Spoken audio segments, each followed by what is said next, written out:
How come everybody is focusing so much on this when this exists? Don't get me wrong, I know why people are focusing on this aspect of Stellar Blade. Sex sells, controversy sells, and Stellar Blade has managed to kill two birds with one stone, getting the entire internet either drooling over Eve and her assets, or being outraged that an attractive female character exists and is getting attention in the first place. We have seen this song and dance before, almost to a T with Nier Automata's 2B, and the things that both of these games have in common is that the pretty female android isn't even the best part of the game, being merely used to pique interest and draw attention, widening the audience for the honestly amazing gaming experience underneath. And this isn't to say that 2B and now Eve aren't strong enough characters to stand on their own looks aside. It's just accepting the fact that many more people judge a book by its cover, or in this case an android by their skin suit, than what gaming journalism would want to admit. But in the end, this game won't sell off looks alone, and luckily the Stellar Blade demo has proven that Eve is more than just a pretty face, and Stellar Blade is shaping up to be one of my most anticipated games of 2024. I'm just gonna call it as it is. If you were a fan of Lies of P, then you are going to love Stellar Blade, where Lies of P took the Souls-like formula and refined it down to be the unapologetically punishing parry powerhouse it was. Stellar Blade has further refined the hardcore RPG genre, moving further away from Souls-like and carving out its own spot, one that pulls from so many different sources and blends them together masterfully. I've seen some cherry-picked criticism that Stellar Blade looks and plays like your standard Sony story-based game, with linear progression, simplistic combat, and an over-reliance on graphics and writing to carry the game through. To this I say, did you actually play the demo? Now don't get me wrong, from the tutorial segment, I can see where somebody could come to this conclusion, especially if they stopped playing it after the tutorial segment. While the intro cutscene and the action around you is very intense, the combat is introduced to you very slowly. Standard combos and blocking are the gist of things in the beginning, feeling very similar to the combat from Hellblade: Senua's Sacrifice, but with a bit more flair. Perfect blocking or parrying is introduced in this segment as well, which culminates in a boss fight that, while you can beat it, similar to Ganishiro and Sekiro, the game doesn't require you to, as once either your health drops to zero or its health drops to zero, the "we won anyway" cutscene plays. And if you've only played the first 10 minutes, it would be easy to write Stellar Blade off entirely, as for the sake of not overwhelming the player with the depth of the combat system, they roll mechanics out slowly over the rest of the demo. For instance, parrying, while simple at surface level, expands in the form of enemy mechanics, as well as skills that unlock through the skill tree. Each enemy has these pips underneath of their health bar, and every parry takes away a pip. Meaning that if you're able to successfully parry enough times, once those pips are gone, you are rewarded with a finisher style move, killing most enemies outright and doing big damage to bosses. This can be most similarly compared to Lies of P's stagger system, but you can actually see the amount of progression that you are making to staggering an enemy, and once you have effectively staggered them, you don't have to do a charged attack or any kind of follow-up to do your finisher move, it just allows you to do it.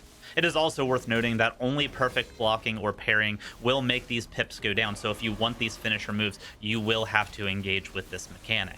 And on top of this, there are also certain moves that you can only do after a parry, such as this attack where you rush through an enemy and then hit them in the back. Expanding on this even more, there are moves that use up a resource called beta energy, which you can only get by either attacking or parrying enemies. Similar systems exist when you look down the dodging system as well.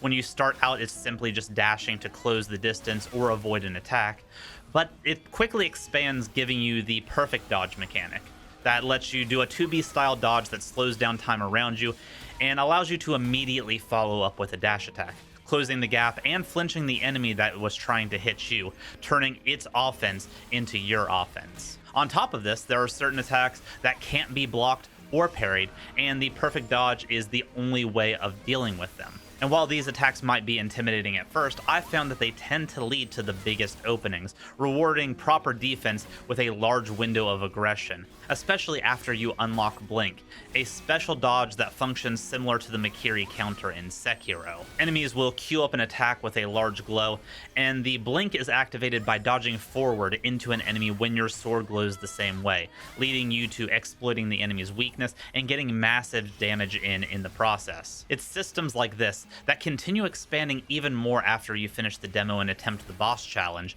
that make me chuckle at the argument that Stellar Blade is shallow or riding on its looks alone, especially considering that this level of depth is achieved from just the 2 defensive mechanics alone in the game. When you start breaking down the offensive skills, from light attacks comboing into heavy attacks, or attacking at the right time making enemies and bosses flinch, allowing for extended combos, as well as the beta skill system rewarding players for aggression with a customizable wheel of abilities that they can pull out at any time, whether that be for an opening of a combo or staggering the boss out of its own combo and extending your own. It is insane to me that anybody could chalk Stellar Blade up to just being incel bait. And don't even get me started on the enemies of this game. Enemies also share in the depth that this game is putting out, with each enemy type behaving and attacking in ways that make each encounter feel unique and different, and had me breaking down game plans on how to approach each encounter.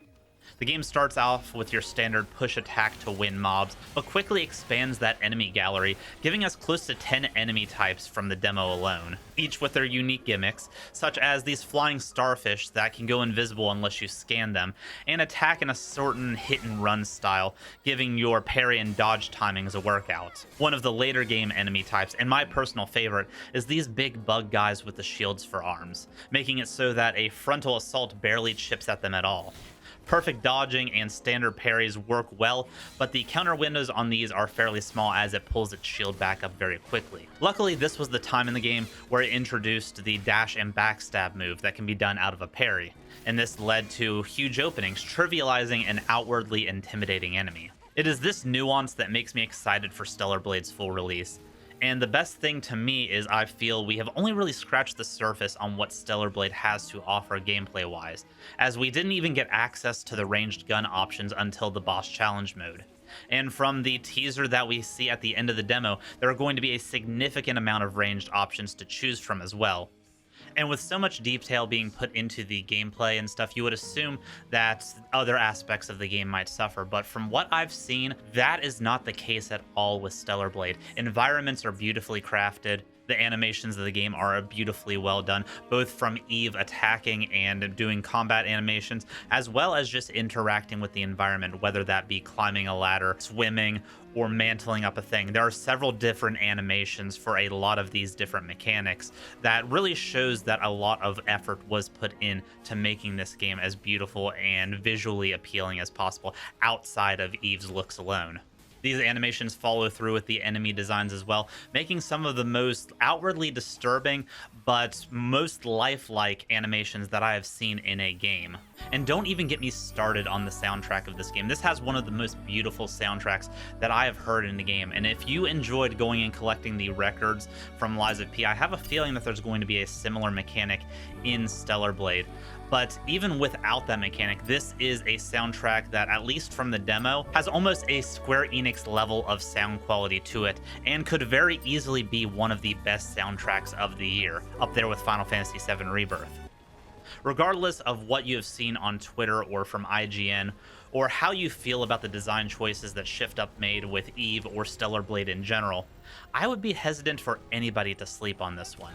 Shift Up put that gacha game whale money from Nike Goddess of Victory to good use, and it has culminated in one of the best demo showcases we have seen, up there with the Final Fantasy and Resident Evil demos. And if the final product expands on what the demo does, while maintaining the quality that the demo has set, this will be one of the best games of 2024.